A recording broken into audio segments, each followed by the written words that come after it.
أعوذ بالله من الشيطان الرجيم بسم الله الرحمن الرحيم الحمد لله رب العالمين والصلاة والسلام على أشرف المرسلين سيدنا محمد وعلى آله وصحبه الغر الميامين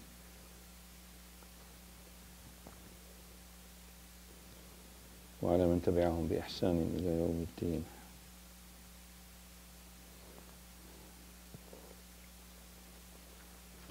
Surah 9 of the Qur'an is the only surah that doesn't begin with Bismillah ar-Rahman ar-Rahim. It is called At-Tawbah or Bara'ah. At-Tawbah means repentance and Bara'ah means notice, giving notice of a treaty, terminating the treaty. The first verse talks about the termination of a treaty with the polytheists,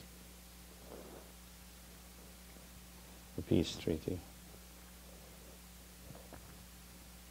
Maybe because it starts with a termination of a peace treaty that it was not started with the name of the merciful.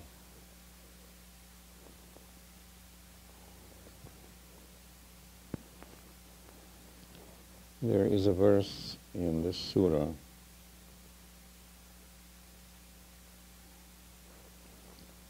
that lists a lot of things that people can focus on and be distracted from serving Allah in the most appropriate way.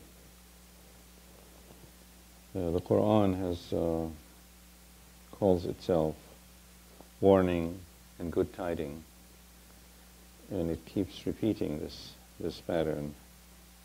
Sometimes when I talk to people, they tell me, "Oh, can you just stay away from all those scary things and give us something nice, encouraging, and inspiring?" You don't find that in the Qur'an. There's always, and that's why it calls itself Mathani, which is like pairs, things in pairs. There is the verse of the light followed by the verse of darkness, about how deep in darkness you can be. And so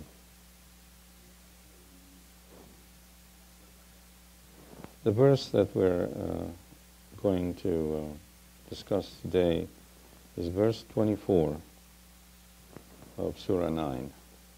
Verse 24 of Surah 9.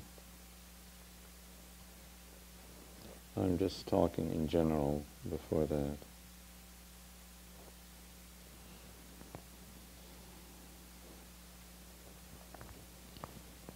Well, maybe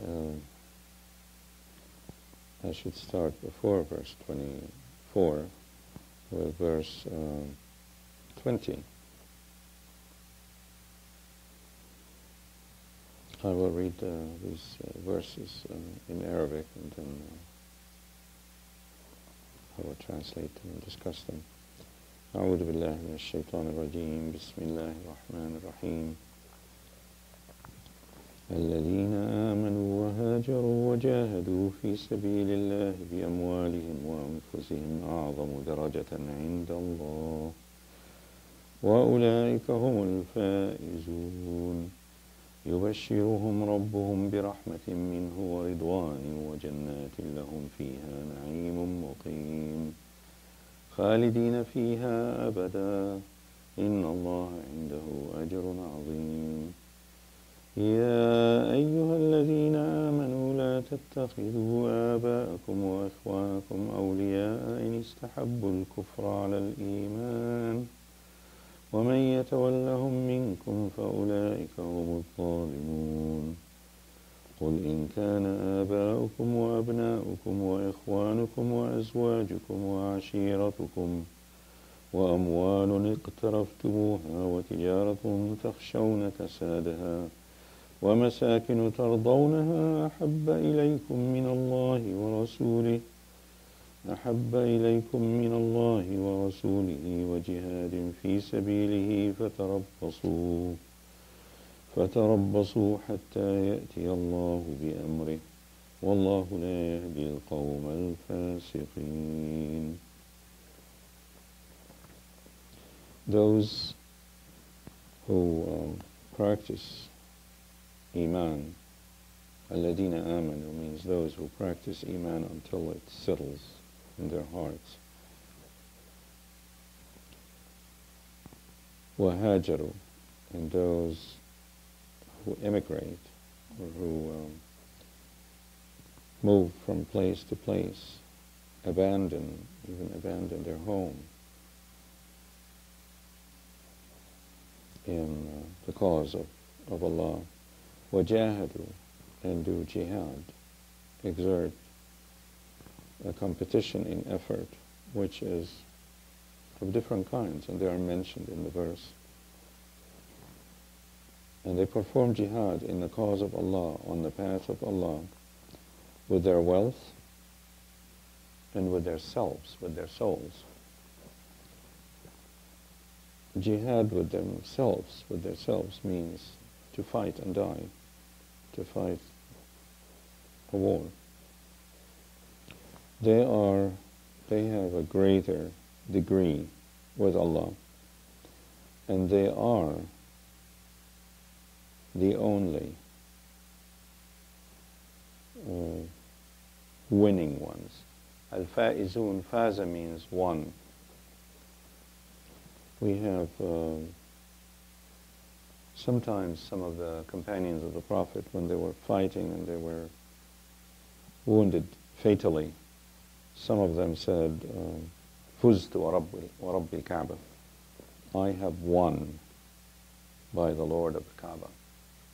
They could feel, they could see that they are going to die very quickly, and they could see that they're going to paradise, and they're going to be honored, and that the death as a fighter only hurts like a pinch. Fawz means winning big.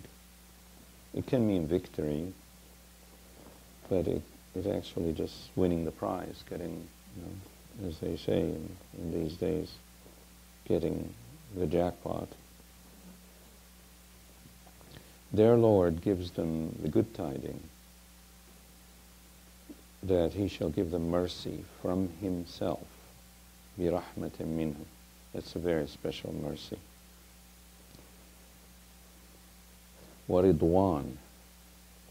Ridwan means being pleased, and it probably means that they shall be in His private company, in His special company. He will be hosting them. They will be looking at Him, at His beautiful face, and enjoying His company. That is referred to often in the Qur'an for the sabiqun, for those who, for the foremost, for the ones who win big, for those who beat others in the competition toward Allah. They get the garden, they get the Jannah, and something extra, which is called ziyada. Or here it is called Ridwan. There is a verse that talks about the soul that has found peace, an-nafs al-mutma'inna. And it says, Ya ayyatuha an-nafs al-mutma'inna turji'i ila rabbiki radiyatan mardiyya. Return, O soul that has found peace and tranquility, return to your Lord, pleased and pleased with. So this is the same stem, Ridwan, which suggests that it is a special favor of Allah, and it must refer to that hosting by Allah. being in His presence, in His company. When someone dies, they say he joined a high companion. What is meant is those saints and martyrs and prophets, and by saint I mean when Muslim saints are those who are not like Catholic, or these are the ones who have excelled in their maybe I should not use it because somebody might hear it and say, oh, Muslims have saints too. And gardens. So, special mercy, Ridwan, special pleasure of Allah, and gardens. لَهُمْ فِيهَا نَعِيمٌ مُقِيمٌ. In those gardens, this refers to the gardens in which they have permanent, lasting, continuous blessing, bliss, eternal in them forever. And we have muqim and khalidin and abadan, 3 words that all mean eternity. So these are beautiful words promised for those who practice their faith and are willing to even leave their homes in the cause of Allah and fight with their wealth and with their bodies in the cause of Allah. Allah certainly has a great reward with Him, indahu, with Him. Again, very special. When Allah uses those prepositions, those clauses that say, this is from me, this is with me, I have it, it's at my place, and it's very special, very nice. And it means being close to Allah. Or a very special kind of care. Like in this world, when we get knowledge from ladunhu, from his place, from him, himself, it's a very special knowledge. And rahmah, mercy, also, if it is from him, like in verse 21, rahmatim minhu, that is very special too. And then comes that was the good tidings, and then comes the warnings. The 2 following verses are warnings, are severe warnings. But the Qur'an has started with the good tidings, with the nice things, and then come the warnings. So be afraid of the warnings and have goosebumps, as the Qur'an says, have the goosebumps and fear, and then let your hearts settle down as you think of Allah and His mercy and His forgiveness. O you who believe, do not take your parents, fathers, forefathers, and your brothers, which would include sisters, as friends and allies and sponsors. Awliya means all that. A wali is someone you turn to, and this word has been used for many meanings in the Quran, including heirs, including guardians, including those who used to be called slaves, and Allah refers to them as those who are close. But wali also is the one you turn to, so he's your sponsor, he's your ally. In fact, wali is related to ally, phonetically. So, of course, fathers and brothers are natural friends and allies and sponsors, right? But we are told to do hijrah from them, to do hajra, if they love more if they prefer denial and rejection of faith over iman, over faith.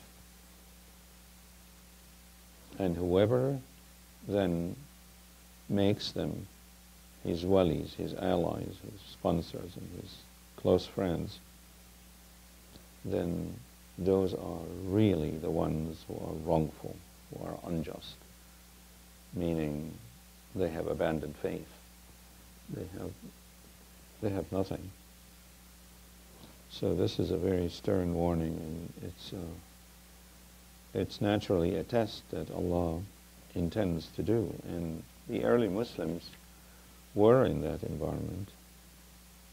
They were separated from brothers and fathers and mothers and so on, sisters and grandparents, and in the symbolic sense also from the traditions of the elders. So they had to abandon their close relationships with the elders and the brothers and the relatives,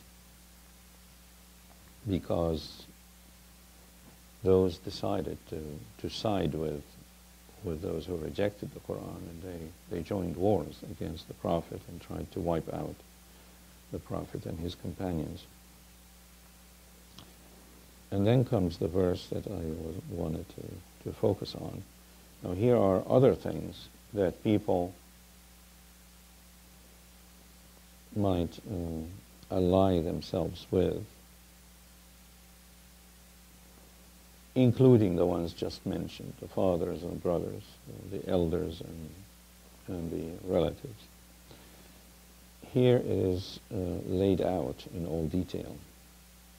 Say, if your fathers or mothers, aba means fathers or mothers, wa abna'ukum, these are sons and daughters, and probably includes grandchildren, and aba'ukum, fathers and mothers, includes the forefathers, the grandfathers, all of them going upward.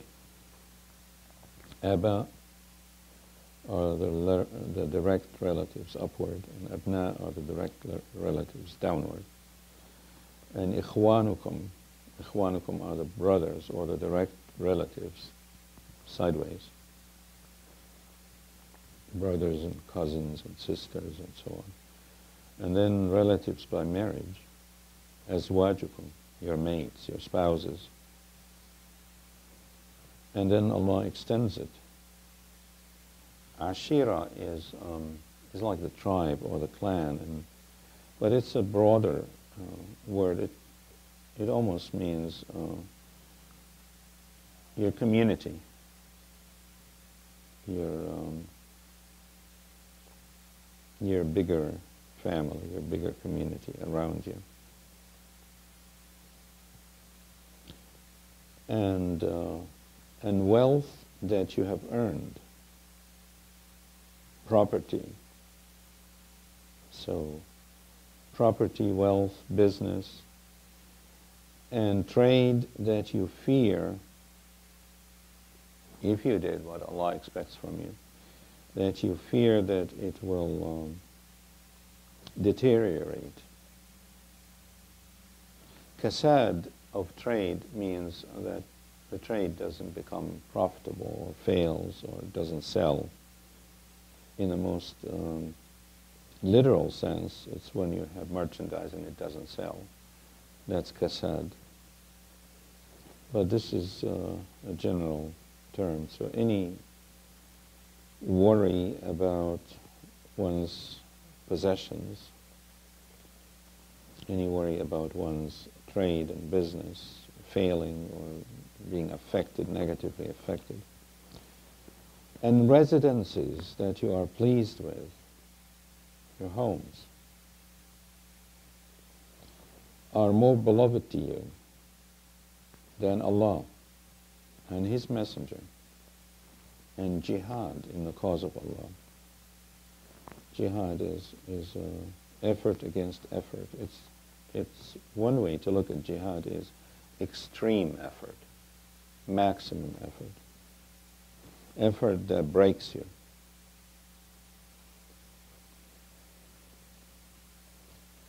like when you go into a battle, or when your wealth, spending from your wealth in a jihad way.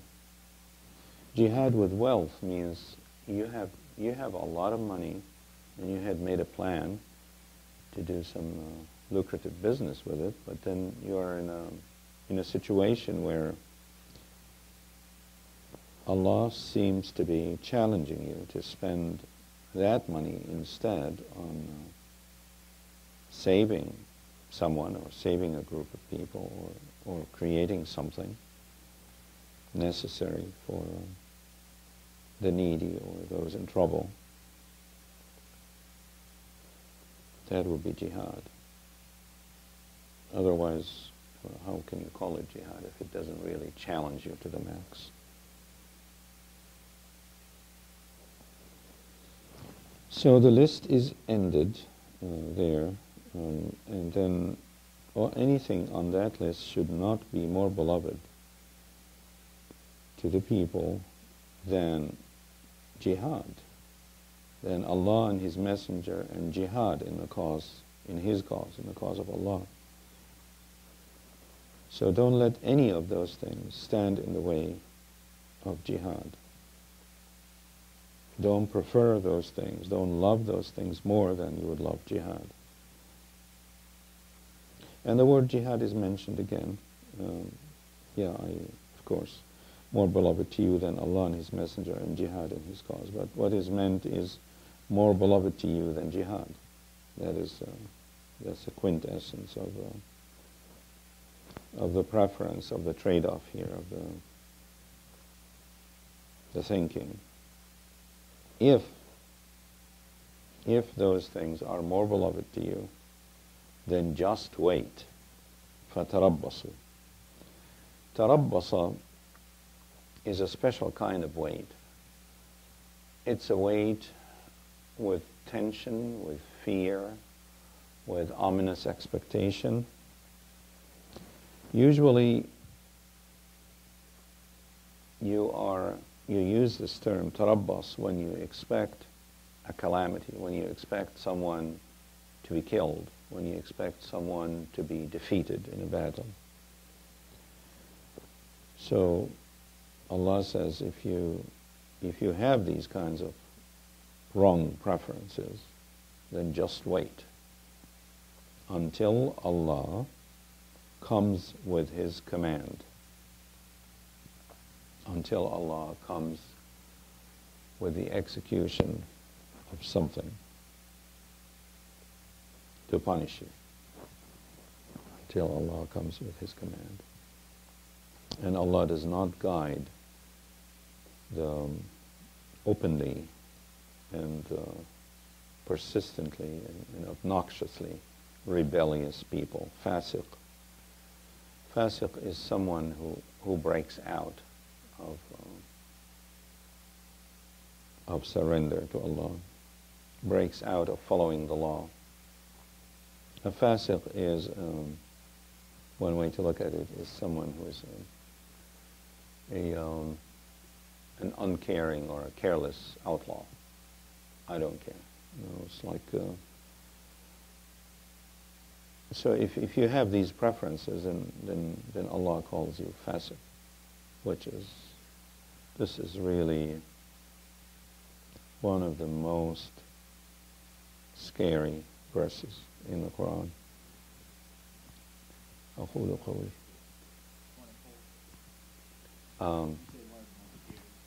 Yes, 924. Yes, I think it is 924. Let me go back here. 924. 924. Yes. Lists all kinds of things that believers, Muslims, should not have stand in the way of jihad, with wealth and with one's body, with one's self, with one's life.